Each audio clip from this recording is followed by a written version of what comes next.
Graça e paz. Graça e paz. Bom dia a todos. Um bom domingo a todos. Bom domingo. Nós somos A Igreja Metodista em Vila Ester, que fica na rua Alfredo da Rocha Viana, número 159, São José dos Campos. São José dos Campos. Este é o pastor Alessandro. E esta é a pastora Valéria. E nós hoje vamos falar sobre maturidade. A revista já está terminando, mas... Renúncia e maturidade Renúncia cristã. e maturidade. Certo? Bom, vamos orar para orar? começar? Sim. Senhor Deus Pai, nós te agradecemos por tudo. Nós te agradecemos por esse dia. Pedimos, Senhor, abençoe esse dia de cada pessoa aqui, de cada família. Abençoa as igrejas também, Senhor, no Brasil e pelo mundo.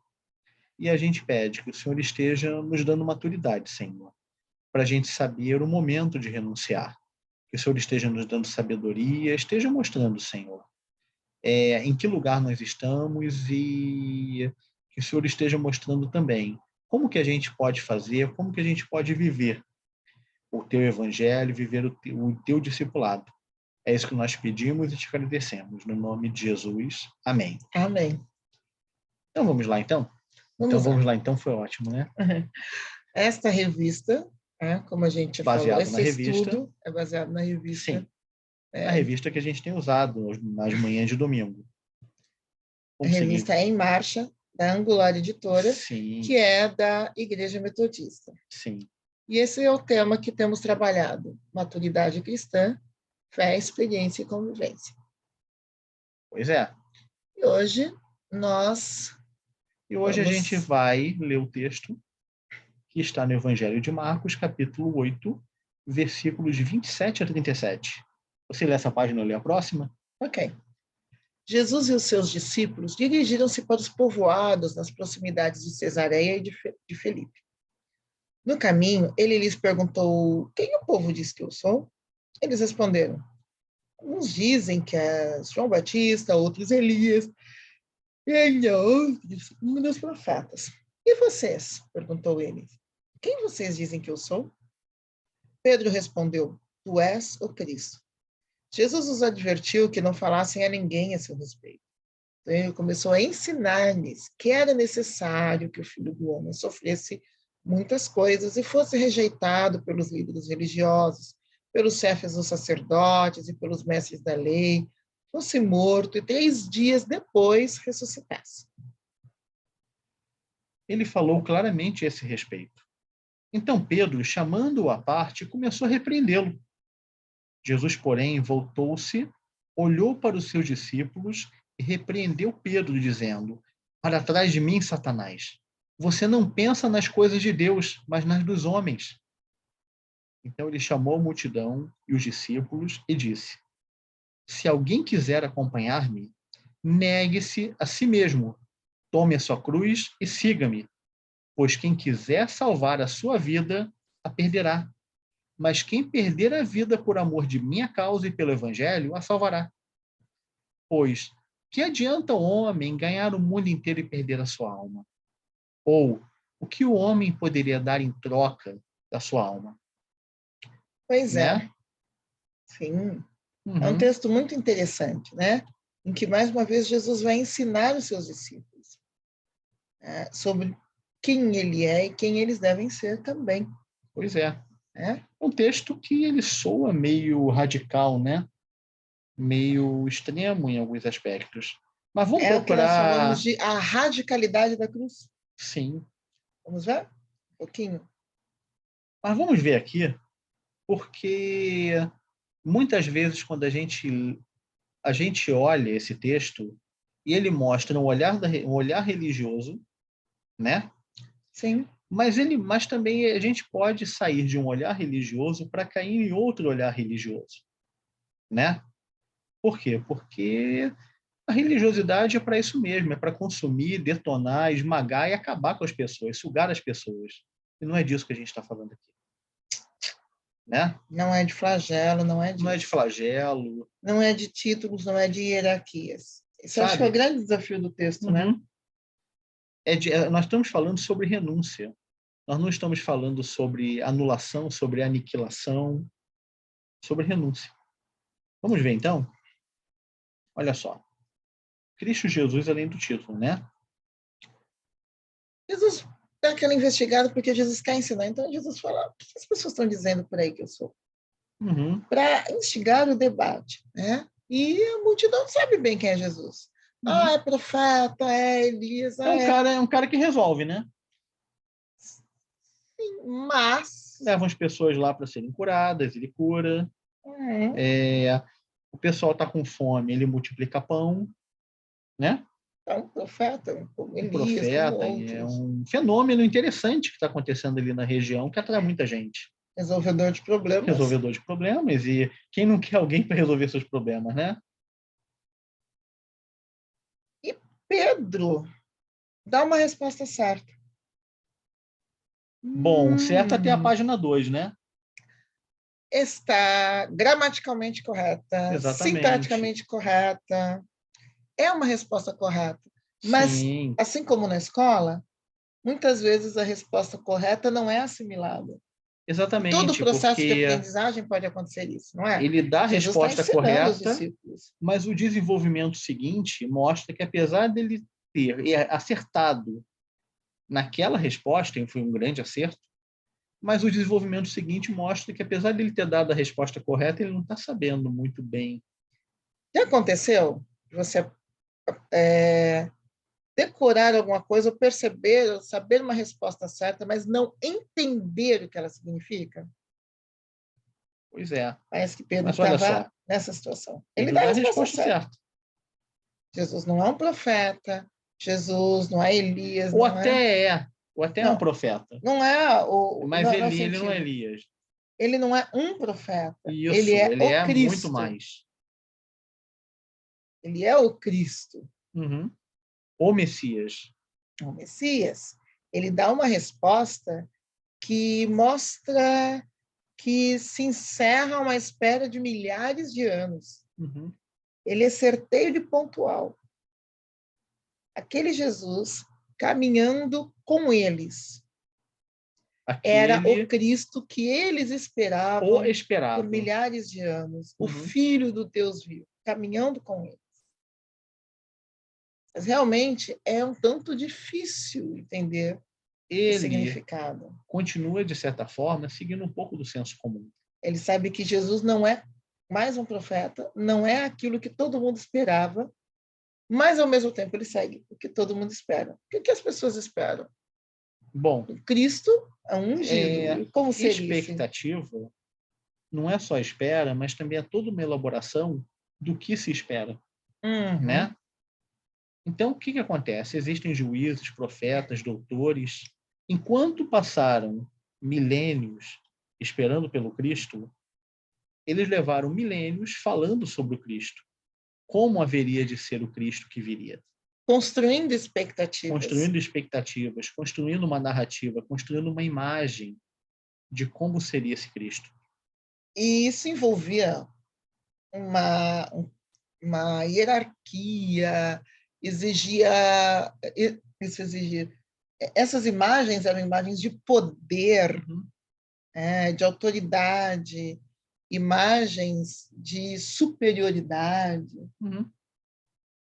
Então, o primeiro Isto. ponto para a gente falar aqui sobre a renúncia é sobre a questão da expectativa. Porque enquanto a gente espera, muitas vezes a gente fala tanto sobre aquilo que a gente espera, a gente imagina, a gente espera um filho, a gente fala sobre esse filho, sobre as características dele, os planos que temos para ele. A gente espera Um emprego, a gente começa a falar sobre o que eu penso que eu vou fazer ali, como é que vai ser. A gente espera um dia ter uma casa, a gente começa a falar sobre como vai ser essa casa, como vai ser o jardim, como vai ser o quintal, um monte de coisa. Então, a expectativa ela é uma elaboração muito complexa, porque a gente fala um monte de coisa, a gente muitas vezes fantasia até um monte de coisas sobre aquilo, né? O casamento, de repente, que é cercado de tantas expectativas, tantas fantasias, e muitas vezes acaba, por excesso de expectativas, acaba culminando na frustração, né? E o Cristo, A Que mesma coisa. o Cristo não foi esperado por 9 meses como é um filho.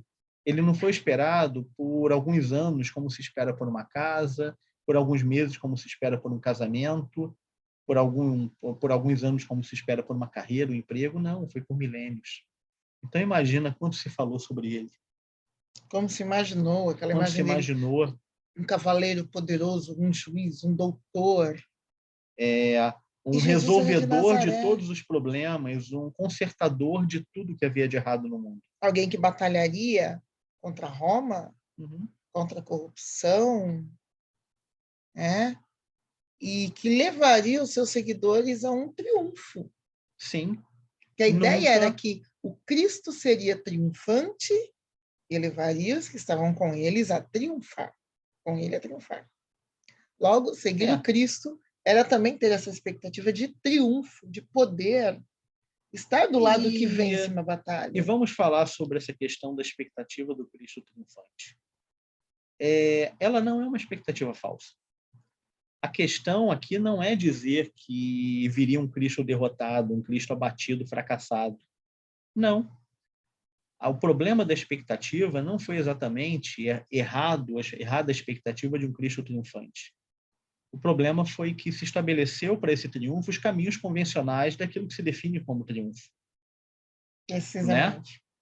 Isso não envolvia um céu. Isso não definitivamente não envolvia uma cena como esta. Exatamente. Isso não alguém que lava os pés. Sabe? Alguma autoridade militar para massacrar e estabelecer um reino igual fazia Roma, ia ser substituir Roma 1 por Roma 2. E qual seria a salvação, qual seria a redenção que haveria a partir dali? É só trocar um ditador por outro. Seria tornar um país, uma nação pequena, em uma nação tirana, em um império, como vários impérios que passaram pela história. Babilônia, Egito. Era só repetir a história, só que seria trocaria uma... 6 por meia dúzia. Praticamente. Troca um império por outro império, só que agora seria a vez deste império. Com motivações religiosas. Essa era a expectativa. A expectativa não envolvia lavar pé de ninguém. Pés, que é uma das cenas mais lindas que a gente vai ver, que não está aqui, mas que está na Bíblia.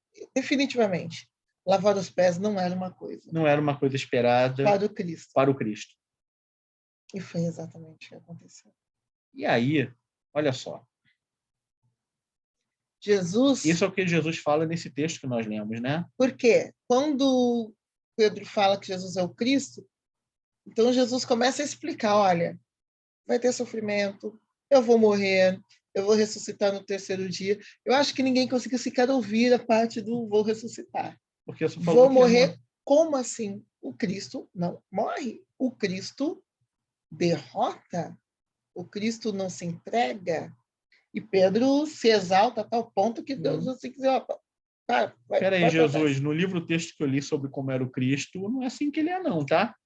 E então, Pedro repreende Jesus. Olha que falta de noção. É o Cristo, é o ungido, mas eu vou repreendê-lo, porque ele não está se encaixando nas minhas expectativas. Ele não está, ele é ungido, mas ele está começando a sair das definições. Sabe? Quando Jesus começa a sair da caixinha de definições de Pedro, Pedro vai e vai repreendê-lo. Tipo, Jesus volta para a caixinha. Para pôr Jesus na linha, né? Volta para a caixinha.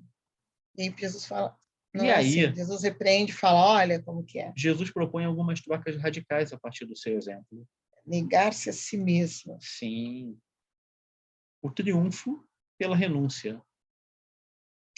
É muito interessante, porque eles esperavam um Messias triunfante e vem um Messias de renúncia. Pois é. O Messias servo que vem. Tranquilidade por tribulações. Tem uma passagem muito interessante, né, de uma mãe que chega e fala, Jesus, olha, quando chegar no seu reino, dá para colocar um filho à direita, outro à esquerda, tipo, dá para os meus filhos serem os teus chegados, que fiquem um de cada lado, para sentarem, para julgarem. Ou como... Olha, eles imaginam um É. reino material em que pessoas vão ter cargos de destaque. E Jesus está dizendo, vai ser bem, bem complicado. Vai ter morte, vai ter minha morte. Uhum. Eles não estão entendendo. O Jesus... Eles estão querendo ser os ministros do reino, fazer... e não os servos. Dá para os meus filhos sem ter os peixes aí? Eu não sei se as pessoas vão entender essa gíria que é carioca, né? Acho que é meio carioca, né? É. Mas é basicamente, né? Dá para serem os teus chegados aí, para terem um destaque. Ou no outro que eu não sei se o pessoal vai entender, o pistolão, né? Mas, enfim, eles querem uma vida tranquila, de poder, de posição. Jesus está dizendo, não vai ser assim. Não vai ser assim. Autopromoção por negação própria. Essa daí é até mais óbvia, porque é aquela história. Quem pode ter autopromoção estando ao lado do Messias? Há espaço para a promoção de alguém além dele próprio? Mas muita gente quer exatamente isso. Olha, eu sou amigo do Messias, eu sou amigo do Cristo. Sou ministro aqui do Cristo, né? O que mais? Perdas materiais por ganho espiritual. Essa daí é uma parte muito interessante, porque é quando Jesus fala, o que adianta ganhar o mundo inteiro e perder a alma? E a palavra para alma é psique. Psique. É até interessante, porque a gente muitas vezes pensa na alma como aquela coisa do tipo, aquele ente espiritual, que a gente nem consegue definir direito. Mas se a gente pensar na psique, é a pessoa, é a perda da pessoa, da essência da essência da pessoa. Que adianta ganhar o mundo inteiro e perder a essência. E a questão é que muitas vezes a mania de grandeza, a ânsia pela grandeza leva à perda de si mesmo. A perda de si mesmo. Então é aquela coisa. E a renúncia pode levar ao encontro de si mesmo. Olha que interessante, né? E são vários. Buscar a grandeza. São vários caminhos. Leva a gente a se perder. Porque a gente pensa, de repente, na pessoa que é capaz de tudo para se dar bem. Então, de repente, a pessoa rouba, a pessoa trapaceia, a pessoa se corrompe para chegar lá. Muitas vezes chega. Mas quando chega lá, a psique dela já está totalmente deteriorada, acabada. Ou, às vezes, tem muita gente que vai por um caminho honesto, só que a pessoa se acaba de trabalhar, se acaba de todas as formas, e a psique também acaba totalmente corroída, totalmente acabada. E às vezes a pessoa nem chega lá nos ganhos materiais. Renunciar a si mesmo, renunciar a essas visões distorcidas do Cristo e de nós mesmos. Mas aí a gente entra naquela outra questão. Por quê? Porque a gente está falando aqui de toda essa questão, todas essas escolhas, e muitas vezes a gente está falando aqui de renúncia, e muitas vezes o olhar religioso imagina que Jesus quer que a gente se entregue para nada. E se entregar para nada não é renúncia, é aniquilação. Né? Mas não é disso que estamos falando. Essa parte aqui você tirou da revista, né, Valéria? Eu coloquei aqui direto, né? Renunciar à nossa vontade, essa renúncia, a nossa mania de grandeza, as nossas expectativas falsas e muitas vezes distorcidas. É muito interessante quando a gente vê, né, quem tem criança, a gente tem criança, crianças, a gente tem até uma expressão, né, são cheias de vontades. Cheias de vontades, e muitas vezes só conseguem enxergar no âmbito imediato. Então, Crescer envolve essa você ter uma visão maior. Mais ampla. Mas aí, veja só. E perceber que existem outros além de si mesmo. Então, é um olhar mais amplo, inclusive, sobre quem está ao nosso redor. Uhum. Crescer, amadurecer, envolve renunciar à própria vontade. Sim. Renunciar à própria vontade não não por uma questão, olha só, as nossas perdas se tornam lucro, como está em Marcos 8,35. É, então, não é uma renúncia para trocar o nosso tudo por algo que não é nada. A renúncia, como diz aqui no texto que a gente está lendo, a renúncia em Jesus Cristo não é um ato de mutilação ou autoflagelo. E olha, por mais que o olhar religioso nos proponha um Deus cruel, insensível, Deus Deus não não é é cruel. cruel, entendeu? E porque se Deus fosse cruel, eu vou renunciar para quê? Eu não sou besta de renunciar para um Deus cruel, entenderam? Eu quero, se muitas vezes a visão da religião de um Deus cruel prevalece, vamos agarrar tudo que a gente tem para se livrar disso, né? Mas o que é a renúncia? Ela é um convite para uma vida diferente, Uhum, que é abandonar o egoísmo para servir a Deus. Tem a possibilidade de servir as pessoas. Olha aqui a ampliação, né, do uhum. nosso campo de visão. Experimentando Sim, o valor de uma espiritualidade comunitária e de serviço. Lembram da sim, imagem, né, de exatamente. Jesus lavando os pés dos discípulos?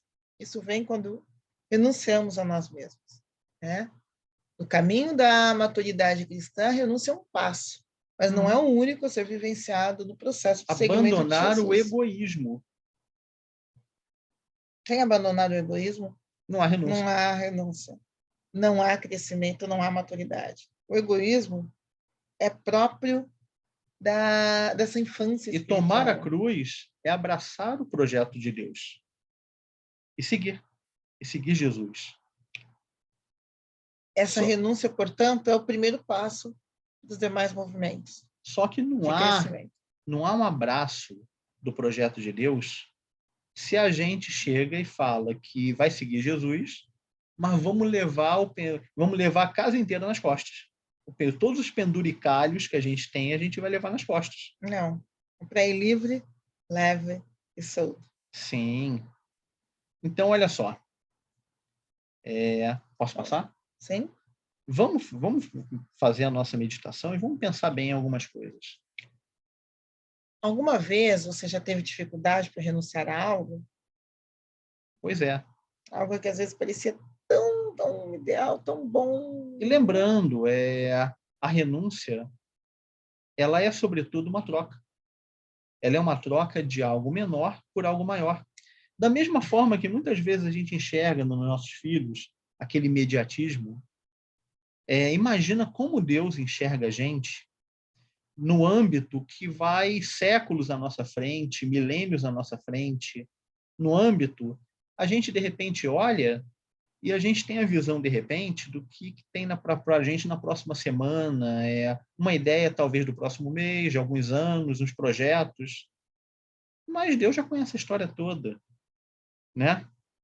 Então, quantas coisas que a gente renunciou e de repente a gente percebeu que mais adiante tinha algo muito melhor preparado para a gente, né? Sim, Então, e a questão também é a gente entender os momentos em que a renúncia deve ser feita. Agora, olha só essa aqui. interessante. A renúncia pode trazer alguma vantagem, porque geralmente a dificuldade que existe para renunciar é exatamente do querer levar vantagem em tudo. E o querer levar vantagem em tudo, geralmente, para não eu vou arriscar, eu estou falando geralmente porque eu estou sendo benevolente, para não dizer que em 100% dos casos envolve o egoísmo. Por quê?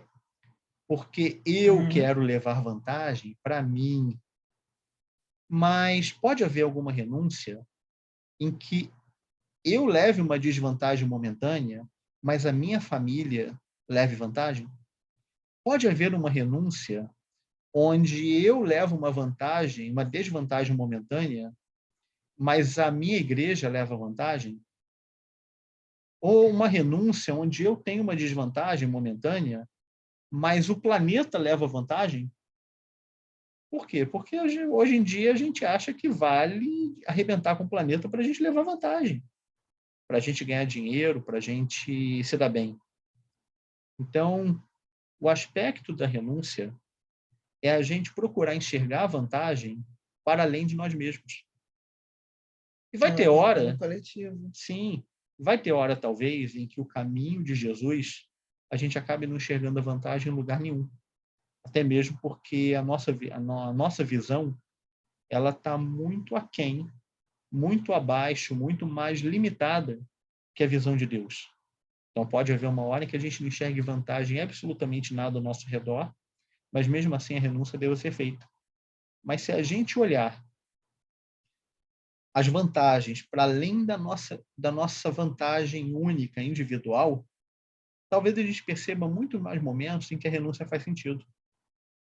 Exatamente naquele senso de quebra do egoísmo, naquele senso comunitário, da gente enxergar que nós somos muito mais do que apenas fechados em nós mesmos, fechados num pequeno raio ao redor de nossos umbigos, né? Sim. Ore ao Senhor em dedicação. É entrega, é dedicação. Até mesmo porque se não for entrega e dedicação, nem precisa orar, né? Então, se não é entregue, se não se entrega, se não tem dedicação, nem discípulo é. Então, isso é básico. Que o Senhor nos abençoe e que haja entrega. Entrega o projeto de Deus, entrega ao discipulado de Jesus. É um projeto que é muito maior do que qualquer um de nós. Confie, descanse. Não perca a sua psique. Seja encontrado em Jesus. Amém? Que Deus abençoe todos e bom domingo a todos. Bom domingo. Amém. Amém.